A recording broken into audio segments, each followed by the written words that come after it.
নমস্কার, trolley gossip চ্যানেলে আপনাদের স্বাগত।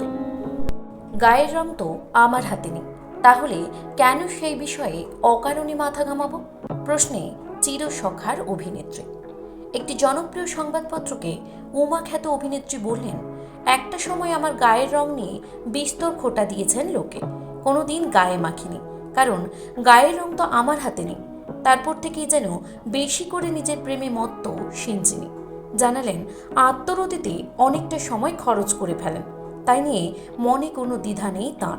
নিজের শরীর নিজের গায়ের রং জানিয়ে তিনি জন্মেছেন, সেটা নিয়েই ভীষণ খুশি। নিজেকে খুবই ভালোবাসেন সিঞ্জিনি, তাই নিয়েও কম খোঁটা শুনতে হয়নি তাঁকে। তাই বছরের প্রথম দিন তিনি সজাগ করলেন সকলকে। প্রশ্ন রাখতে জবাব এলো, তাহলে একটা ঘটনা বলি। আমি তখন মডেলিংয়ের দুনিয়ায় সবে পা রেখেছি। ফর্সা দেখানোর জন্য আমাকে চড়া মেকআপ করতে বলা হতো। প্রথম দিনই জানিয়েছিলাম, আমার গায়ের রং যা, সেটা নিয়েই কাজ করব। আমি ডাস্কি, তাতেই বেশি সুন্দরী। গায়ের রং নিয়ে তাই গর্ব করি।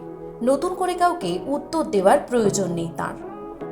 এই জন্য কি উমার নায়িকার চরিত্রে অভিনয়ের পর একের পর এক ধারাবাহিকে তিনি খলনায়িকা? কথা ফুরোতেই হাসির ফোয়ারা। সিঞ্জিনি বললেন, নায়িকা হতে আসেনি তো, ভালো অভিনেত্রী হতে চাই। চরিত্র বাছাই করে অভিনয় করি। নায়িকা নাকি খলনায়িকা সেই বিষয়ে দেখি না। চিরসখা সিরিয়াল খ্যাত অভিনেত্রী সিঞ্জিনি চক্রবর্তী ওরফে বর্ষার অভিনয় আপনাদের কেমন লাগছে অবশ্যই কমেন্ট করে জানাবেন।